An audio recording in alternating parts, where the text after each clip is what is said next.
سلام كمي تتصنحو تخاتلت برايم تقرينا نحزي زوادنا لكم أقدستي معبالتات كم زسعب قربنا لكم هلنا حدشي تخاتلت شانلنا لايك سبسكرايب بمقبار كتكتاتلونا نعدمكم نحزي زحرنا يوم معبالتات أرستم كقدم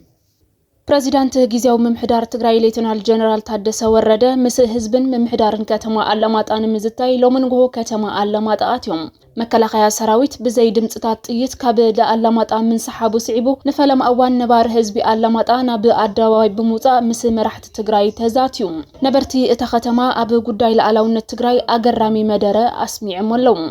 ጀነራል ታደሰ ወረደ ድማ ንጸላእቲ ዘሰንብድ መርገጽዩ አፍሊጡሎም ታሪኻዊ ውዕሎውን ተባሂሉሎም ጀነራል ታደሰ ወረደ ድሕሪ ውዕል ፕሪቶሪያ ንፈለማ ጊዜ ናብ ከተማ አለማጣ ብምእታው ዘመሓላለፉ መሓያላት መልእኽታትን እቲ ዝተገበረሉ ድሙቕ አቀባብላን ብዝርዝር ክቐርብ እዩ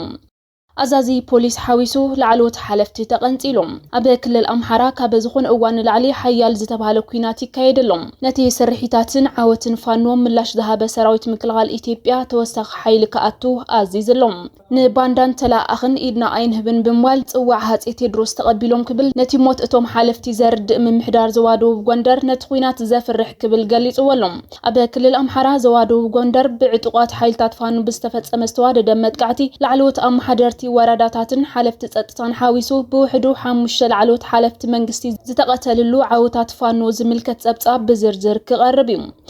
ብረት አውርዱ ካብ ቦታኹም ድማ ውጹ ዝብል ትእዛዝ ብሰራዊት ሱዳን ዝተባሃበ አዘራራብ ትእዛዝ እዩ ጀነራል አልቡርሃን አርኤስኤፍ ናይ መወዳእታ ቅድመ ኹነትን መጠንቀቕታን አቕሪቡ ንሕቡራት ኤምሬት ዓረብ ድማ ካብ ሽምግልና ንኽትእለ አዚዙ አሜሪካን እስራኤልን ናታንዝ ዳግማይ ሃሪመን ኢራን ድማ ንዲያጎ ጋርሲያ በሚሳይል ብምውቃዕ ንዓለም አሰንቢዳ ትራምፕ ተኽሲደው አይብልን ኢሉ ጽባሕ ሰንበት ዝኸፍአ ህልቂት ክጅምር ድዩ እዚ ናይ ኒውክሌር መጠንቀቕታ ደወል ዝምልከት አገዳስ ጸብጻብ ብዝርዝር ክቐርብ እዩ እስራኤል ንኣሽሓት ስደተኛታት ኢትዮጵያ ናብ ዓዶም ንምምላስ ምእሳርን ምስጓጉን ጀሚራ ናይዚኡምን ካልኦት ዝርዝር ምዕባለታት ሕዚ ክነስምዐኩም ኢና ሰብስክራይብ እናገበርኩም ተኸታተሉና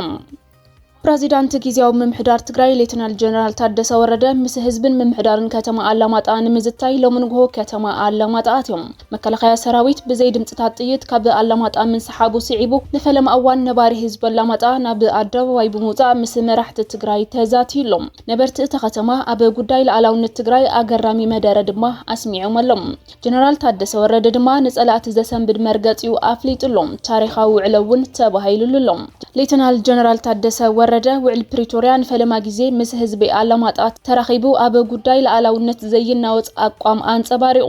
አጨቃጫቂ ዝበሃል መሬት ትግራይ የለን ፕሬዚዳንት ጊዜያዊ ምምሕዳር ትግራይ ሌተናል ጀነራል ታደሰ ወረደ ናብታ ኣብ ትሕቲ ኮማንድ ፖስት ዝጸንሐት ከተማ አለማጣ ብምእታው ምስ ህዝቢ ዝተዘራረበ ኮይኑ ተሪር መጠንቀቕታውን ኣመሓላሊፍሎም አጨቃጫቂ እዩ ተባሂሉ ዝግለጽ ዝኾነ መሬት ትግራይ የለን ዝበለ ጀነራል ታደሰም ለአላውነት መሬትን ተመዛበልትን ምርጋጽ ዘይደራደር ቀይሕ መስመር ምዃኑ ኣዊጁ ሎሚ መጋቢት 12 2018 ዓመተ ምህረት ፕሬዚዳንት ሌተናል ጀነራል ታደሰ ናብ ከተማ አለማጣ ከኣትኸሉ ብኣሽሓት ዝቑጸሩ ነበርቲ እታ ከተማን ከባቢያን ድሙቕ ስምዒታውን አቀባብላ ገይሮም ለሎም እዚ ዑደት እዚ ድሕሪ ውዕል ፕሪቶሪያ ሓደ ላዕለዋይ መራሒ ትግራይ ናብ ዘዋደው ከኣቱ ንፈለማ ጊዜ ኮይኑ ንፖለቲካዊ ምርጋእቲ ዞባ ድማ ሓድሽ ምዕራፍ ከፊትሎም ጀነራል ታደሰ ወረደ ኣብቲ ኣብ አለማጣ ዝተኻየደ ህዝባዊ ዋዕላ ብንጹርን ብትብዓትን ከም ዝገለጾ አጨቃጫቂ እዩ ተባሂሉ ዝግለጽ ዝኾነ መሬት ትግራይ የለን ኢሉ ለአላውነትን ተመዛበልትን ምምላስ ናይ ኩሉ ትግራዊ ውራይ ምዃኑ ዝገለጸት ፕሬዚዳንት እዚ ሕቶዚ እንተዘይተመሊሱ ድሕንነት ትግራይ ኣብ ሓደጋ ከም ዝወድቕን ትግራይ ዳግማይ ናብ ኩናት እንተኣትያ ድማ ምኽንያቱ ለአላውነታን ተመዛበልታን ብዘይ መምላሶም ጥራይ ከም ዝኸውን አጠንቂቁም ብመሰረት ውዕል ፕሪቶሪያ ትግራይ ንሰላም ክትብል ብዙሕ ዋጋ እትኸፍል ምህላዋ ዘዘኻኸረ ጀነራል ታደሰም መንግስቲ ፌደራል ግና ባጀትን ደሞዝን ብምኽልካል ህዝቢ ትግራይ ብሰንኪ ስእነት መድሓኒትን ዳድን بخالق قصد ما كوينات بزي طيت كصنت يغبر مهلاو تقاليعم እዚ ስጉምት እዚ እትኻል ተዋዓለ አካል ማለት እውን መንግስት ፌደራል ክፈልጦን ክእርሞን ከም ዝግባእ ጻውዒት አቅሪቡ ተሳተፍቲ እትዋዓላ ብወገኖም ለአላውነት ትግራይ ንድርድር ዝቀርብ አጀንዳ ከም ዘይኮነ ብምግላጽ ኩሉ ጸገማት በሰላም ከመልክዕ ንጽዕር ኣለና እንተዘይ ተፈትሑ ግና ንመሬትናን ህዝብናን ክንብል ብኩሉ ድልዋቲና ክብሉ ንመሪሕነት ትግራይ ሓይሊ ዝህብ ቃል አስሚሮምሉ ምስ ጉራብ ትዝግበር ጽምዶ ከም መዋጽኦ ክረአ ከም ዘለዎ ድማ አተሓሳሲቦም ዋና አማሓዳሪ ዞባ ደቡብ ኣይተ ዝናቡ ገብረመድህን እቲ ትማሊ ንጽንተ ትግራይ ዝወፈረ ሓይሊ ሕዝውን ብኻልእ መልክዕ ይንቀሳቐስ ምህላው ብምጥቃስ ህዝቢ ትግራይ ብንቕሓትን ብዓቕልን ክምክቶ ከም ዘለዎ ጸዊዖም እቲ ዝተጀመረ ርክብ ህዝብን ህዝቢ ተጠናኺሩ ንኽቕጽልን ህዝቢ ትግራይ ዘናሹ ምንቅስቓስ ድማ ተቐባልነት ከም ዘይብሉ ኣስሚሮምሉ ድሕሪ ውዕሊ ፕሪቶርያ ናብቲ ከባቢ ዝተጓዓዙ ፕረዚዳንት ታደሰ ድማ ሎሚ 12 መጋቢት 2018 ዓመተ ምህረት ከተማ ኣላማጣ እንትበጽሑ ብነበርቲ ከተማ ኣላማጣን ከባቢኡን ድሙቕ ኣቀባብላ ዝተገበረሉ እንትኸውን ኣብ ዝህልዎም ጻንሒት ኣብ ትሕቲ ኮማንድ ፖስት ምስ ዝጸንሐ ህዝብታት ህዝቢ ዞባ ደቡብ ሰፋሕቲ ምይይጣት ከም ዝገብሩ ትጽቢት ተገይሩሎም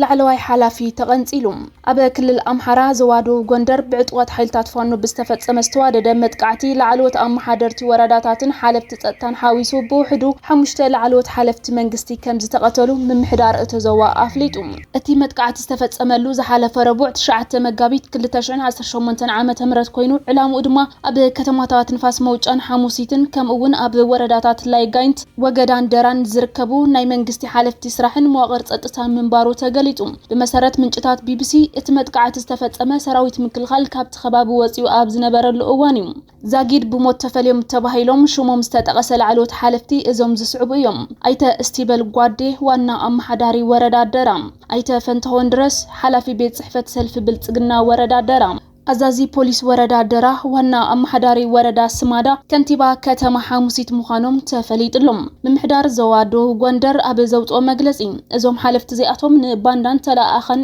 ኢድና ኣይንህብን ብምባል ጽዋዕ ሃፀይ ቴድሮስ ተቐቢሎም ክብል ገሊጸምዎም እቲ ዞባ ነቶም ዕጡቃት ንጹሃን ብምጭዋይን ብምቕታልን ስርዓት ኣልቦነት ንምንጋስ ዝሰርሑ ዘለዉ ናይ ጥፋት ሓይልታት ክብል ድማ ከሲስዎም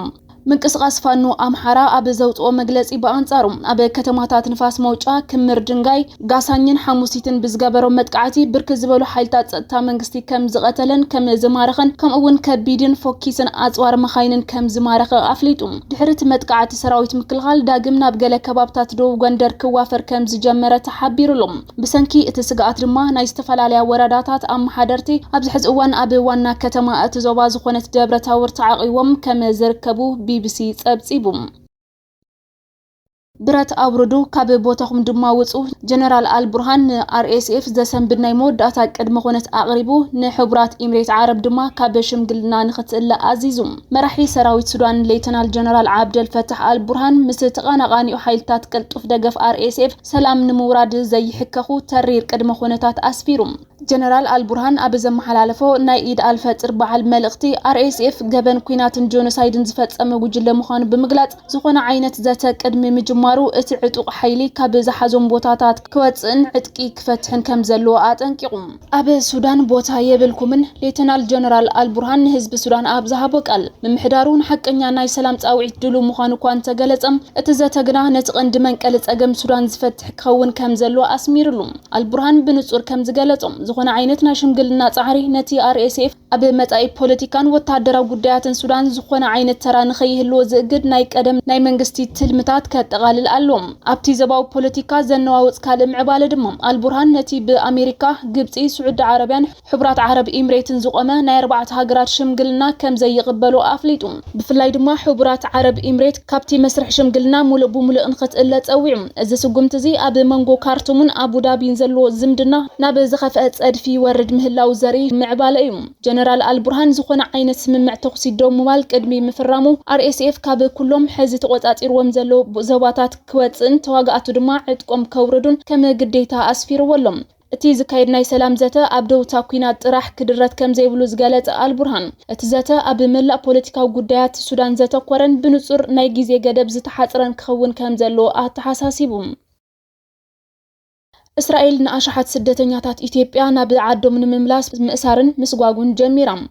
እስራኤል ንኣሽሓት ስደተኛታት ኢትዮጵያ ናብ ዓዶም ንምምላስ ምእሳርን ምስጓጉን ጀሚራ መንግስቲ እስራኤል ኣብቲ ሃገር ዝርከቡ ሓተት ዕቁባ ኢትዮጵያውያን ምእሳር ዝጀመረ ክኸውን ከሎ ካብ ዝመጽእ ወርሒ ሚያዝያ ጀሚሩ ድማ ካብ 8000 ዝበጽሑ ስደተኛታት ናብ ኢትዮጵያ ንምምላስ መደብ ከም ዝሓዘ ተገሊጹ ላዕለዋይ ቤት ፍርዲ እስራኤል ትካላት ተጣበቕቲ ሰብኣዊ መሰላት እቶም ስደተኛታት ንኸይስጎጉ ዘቕረብዎ ጥርዓን ውድቂ ድሕሪ ምግባሩ በዓል ስልጣን ኢሚግሬሽን እቲ ሃገር ነቲ ውሳነ ከተግብር ጀሚሩሎም ብመሰረት ሓበሬታ ሲቪል ማሕበራት ዛጊድ ኣብ ቁጥጥር ዝወዓሉ ስደተኛታት ከም ዘሎን እቲ ጀምላዊ ምስጓጉ ድማ ካብ መጻኢ 10 ሚያዝያ 2018 ዓ.ም ጀሚሩ ብወግዒ ክጅምር ምዃኑ ተፈሊጡ መንግስቲ እስራኤል ኣብ ጥሪ 2016 ዓ.ም ዘሕለፈ ውሳነ መሰረት ብምግባር ንሓተት ዕዋ ኢትዮጵያውያን ሂብዎ ዝነበረ ናይ ሓባር ሓለዋ ኣልዒልዎሎም እዚ ውሳነ እዚ እቶም ስደተኛታት ኣብቲ ሃገር ናይ ምጽናዕ ሕጋዊ መሰል ንኽስእኑ ዝገበረ ኮይኑ ንምስጓግ መንገዲ ከፊትሎም ትካላትኦ መሰላት እቶም ስደተኛታት ናብ ኢትዮጵያ እንተተመሊሶም ንኸቢድ ናይ ድሕነት ስግኣት ቁጠባዊ ቅልውላውን ክቃልዑ ምዃኖም የጠንቅቑሎም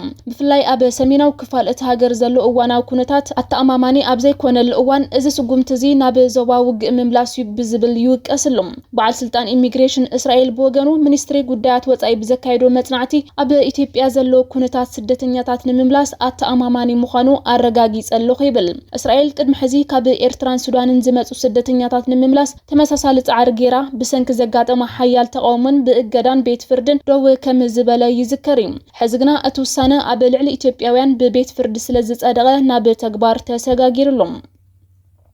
ኣሜሪካን እስራኤልን ንናታንዝ ዳግማይ ሃሪመን ኢራን ድማ ንዲያጎ ጋርሲያ ብሚሳይል ብምውቃዕ ንዓለም ኣሰንቢዳም ኣሜሪካን እስራኤልን ኣብ ልዕሊ እቲ ዝተሓበአ ናይ ኒውክሌር መሳለጥያ ዘሰንብድ መጥቃዕቲ ክፍጽማ ከለዋ ኢራን ድማ ብወገና ነቲ 4000 ኪሎሜትር ርሕቀት ዝርከብ ናይ ኣሜሪካን ብሪጣንያን ወተሃደራዊ መደብር ዲያጎ ጋርሲያ ብሚሳይል ሃሪማቶላ እዚ ናይ ርሑቕ ርሕቀት መጥቃዕቲ ነቲ ፕሬዚዳንት ዶናልድ ትራምፕ ናይ ኢራን ሚሳይላት ደምሲስናዮ ሚና ክብል ዝሃቦ ቃል ኣብ ዋጋ ዕዳጋ ዘእተወ ኮይኑሎም እቲ ኣብ ልዕሊ ናታን ዝተፈጸመ ደብዳብ ናይ ኢራን ማዕኸናት ዜና ከም ዝሓበርዎ ሓይልታት ኣሜሪካን እስራኤልን ኣብ ግዛት ኣስፋሃን ዝርከብ ናይ ናታንዝ ኒውክሌር መጽረይ ማእኸል ዳግማይ ብኸቢድ ደብዲቦምዎሎም ዓለም ለኻዊ ትካል ተቆጻጻሪ ኒውክሌር ነቲ መጥቃዕቲ ከም ዝሰምዕን ኩነታቱ ብዕቱብ ይከታተሎ ከም ዘሎን ድማ ኣፍሊጡ ክሳብ ሕዚ ዝፈሰሰ ናይ ራድዮ ኣክት ጨረር ከም ዘየለ እኳ እንተተገልጸም እቲ ስጉምቲ ግና ንመላእ ዞባ ናብ ዓብዪ ሓደጋ ዘጸፍዐ እዩ ካብ ተህራን ናብ ዲያጎ ጋርሲያ እቲ ዘሰንበደ 4000 ኪሎሜትር ኢራን ንመጥቃዕቲ ናታንዝ ብዝለዓለ ሓይሊ መሊሳቶላ ካብ መሬት ኢራን ዝተተኮሰ ነዊሕ ርሕቀት ዝጓዓዝ ሚሳይል ነቲ ኣብ ማእኸል ህንዳዊ ውቅያኖስ ዝርከብ ናይ ኣሜሪካን ብሪጣንያን ወተሃደራዊ መደብር ዲያጎ ጋርሲያ ኢላማ ገይሩሎም ሓደ ካብቶም ሚሳይላት ብመከላኸሊ ኣሜሪካ ኣብ ባሕሪ ክመክን እንከሎ ብሪጣንያ ግና ነዚ ስጉምቲ ሓላፍነት ዝጎደሎ ክትብል ኮኒናቶም እዚ መጥቃዕቲ እዚ ኢራን ክሳብ 4000 ኪሎሜትር ዝጓዓዝ ሚሳይል ከም ዘለዋ ዘረጋገጸ ፍጻመ ኮይኑሎም እዚ ናይ ሎሚ መጥቃዕቲ ዲያጎ ጋርሲያ ነቲ ፕሬዚዳንት ዶናልድ ትራምፕ ንኢራን ሚሳይላትን ሓይሊ ባሕርን ድሮናትን ብምሉእ ደምሲስናዮ ሚና ክብል ዝሃቦ መግለጺ ሓቅነቱ ኣብ ከቢድ ሕቶ እትይዎ ይርከብ ኢራን ሕዚ እውን ንወተሃደራዊ መደብራት ኣሜሪካ ኣብ ዝኾነ ቦታ ክትሃርም ከም እትኽእል ብተግባር ኣርእያላ ትራምፕ ትማል ኣብ ዝሃቦ መግለጺ ምስ ኢራን ዝኾነ ዓይነት ስምምዕ ተኽሲ ዶ ምባል ንምግባር ድሬት ከም ዘይብሉ ኣፍሊጡ መጻብ ሆርሙዝ ብባዕሉ መንገዲ ክኸፍት እዩ ዝበለ ትራምፕ ቻይና ኣብዚ ጉዳይ ኢዳ እንተእተወት ጽቡቕ እዩ ብምባል ሓድሽ ዲፕሎማስያዊ ጸቕጢ ኣዊጅሎም ሚኒስተር ምክልኻል እስራኤል ብወገኑ ኣሜሪካን እስራኤልን ካብ ጽባሕ ሰንበት ጀሚረን ኣብ ልዕሊ እቶም ኣሸባሪ ዝበለቶም ናይ ኢራን ትካላት ዝኸፍአ መጥቃዕቲ ከም ዝጅምራ ኣጠንቂቖም ኣጃንስ ፍራንስ ፕረስ ከም ዝጸብጸቦም እቲ መጥቃዕቲ እዚ ንመሪሕነት ኢራን ሙሉእ ብሙሉእ ካብ ስልጣን ንምእላይ ዝዓለመ ክኸውን ከም ዝኽእል ድማ ይግመት እዩ እምበኣር ከስነ ሰዓት ዘዳለናዮም ዜናታት ኣብዚ ወዲእና ኣለና ንምክትታልኩም ነመስግን ሰላም